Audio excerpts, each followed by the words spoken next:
Hey guys, it's Dave at NoRecipeRequired. Hope you're doing well. Today I'm going to show you how to do Italian meatballs, at least my version of Italian meatballs. Let's go ahead and get to it.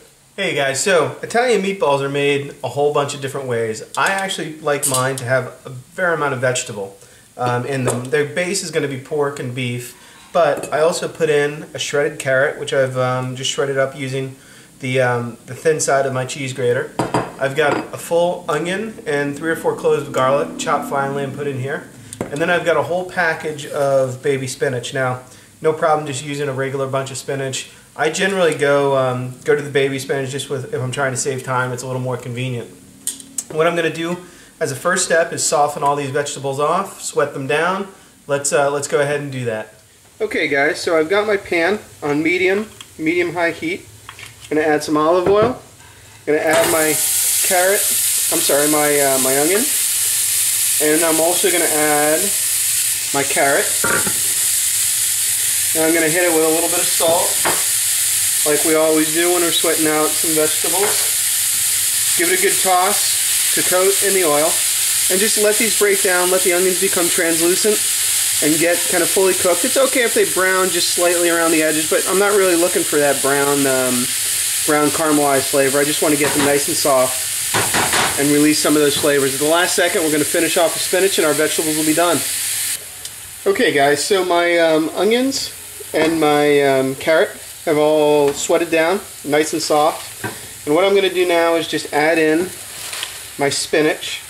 Now this seems like a crazy amount of spinach, but once it cooks down, it's going to get reduced in size really quite a bit. So it looks a lot more than it is.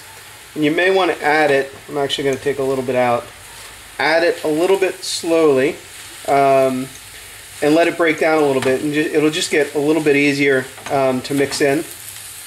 Just take it and kind of toss that first part in. It's already getting knocked way down in volume, and then just continue to add as you go until we get it all in there and it's fully cooked down. Then we're going to let our vegetables cool off. We'll come back when it's time to mix everything together. So to make our meatballs, I get the biggest mixing bowl I can. I find more space is easier than less space. And I've got pork and ground beef about equal parts. And then I add a few other ingredients. So I've got some eggs here. For this amount, I'm going to use 3 eggs. We'll crack 1 in there. 2 I've already got cracked. I just lay those guys in there. No pun intended. Then I've got probably a cup of Parmesan cheese that I've grated finely. I'm going to go ahead and put that in there. I've got the vegetables that I cooked down earlier, and then I've just let them cool for about an hour, so they are, they're cool to the touch. You definitely don't want to put in, it's okay if they're a little warm, but you definitely don't want to put in smoking hot vegetables in here, because that could, start cooking the meat, certainly start cooking the eggs. I'm going to put in breadcrumbs, about half the amount, maybe 3/4 of the amount that I put in terms of cheese. I'm going to season it with salt. Good, probably, there's a lot of food here, so probably 3.5, good pinches in there. And then the same with the fresh ground black pepper. Now, you can certainly go ahead and grab some spatulas and kind of work this around.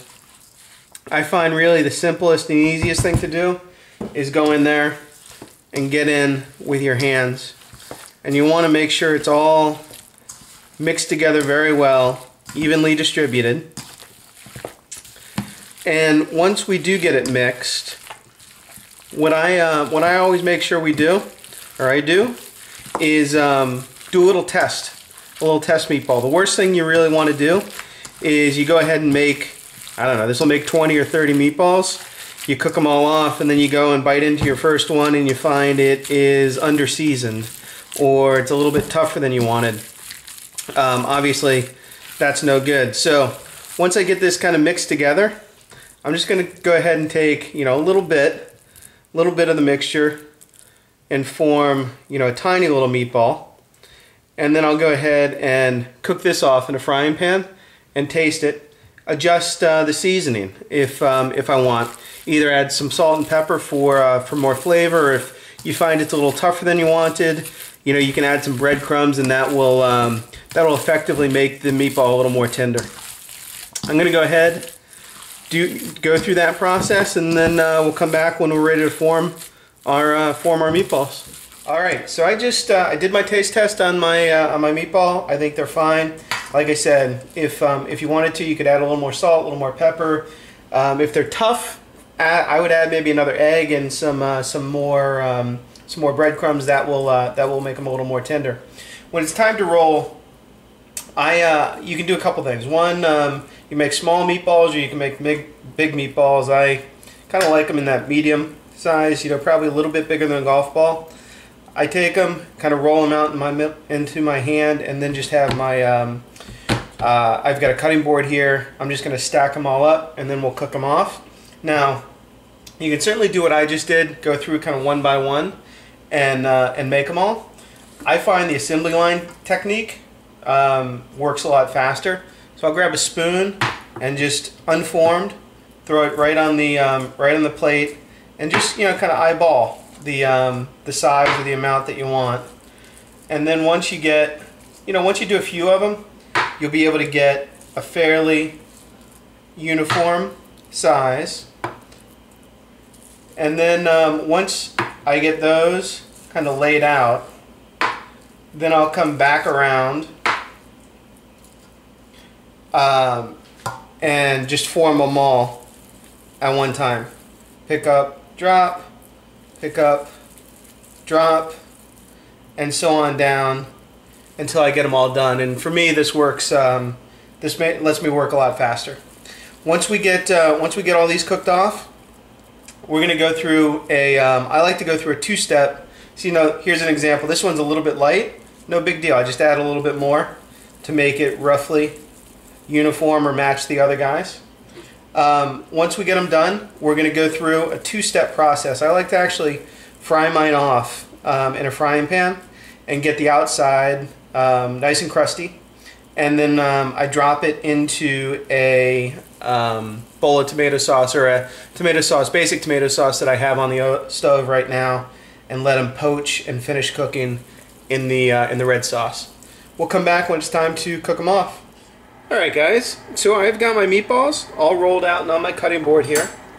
I've also got a pan. For this I actually like to use a non-stick pan just because meatballs are very tender. If you get any sticking at all, when you go to pick it up, it could just half kind of stay in the pan, which is a bit of a pain. So I'm going to go ahead, pan is over medium-high heat. Just going to move that olive oil around. I've also got my tomato sauce on the flame as well. Either I made it today, but if you want to, just pull some out of the freezer, heat it up, because we're going to poach our meatballs in that liquid once we sear them off. First thing we're going to do, let me turn my heat up just a little bit here, is put our meatballs in the pan, and I just move right around. You can get the full pan covered. We're not going to fully cook the meatballs in this pan.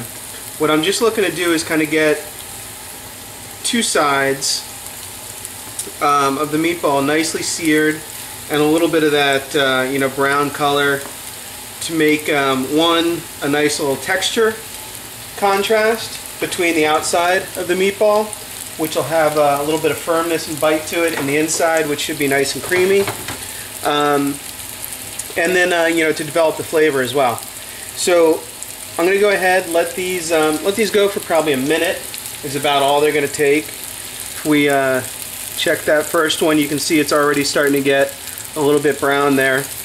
And then once they're browned on one side, I'm just going to turn it around like that, let it brown on the other side, and then we're going to drop them into our sauce to finish cooking off.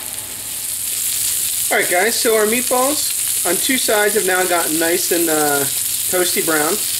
I'm just going to go ahead and place them down into my my red tomato sauce. Now it's key here to just kind of drop them in gently, and then you don't want to stir your sauce, obviously. The meatballs are not set, they're still raw in the middle, and if you start stirring them around, they're more likely to break up than anything else. And instead we just kind of want them to gently poach, take in the flavor of the sauce, and let the meat also kind of expel some of its flavor into the sauce. Ideally, you can just kind of set up and do one layer of meatballs throughout your sauce. If you need to crowd them a little bit, frankly, it's not going to matter a whole lot because they've already seared off and kind of formed those edges.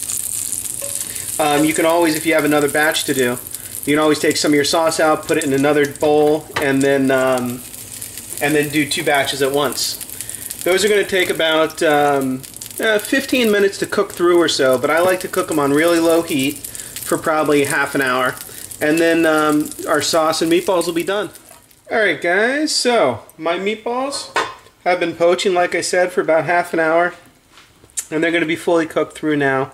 The one thing you don't want to do, you can leave the sauce going for as long as you want, but meatballs, they'll eventually dry out, even in a sauce like this poaching, if you cook them for too long.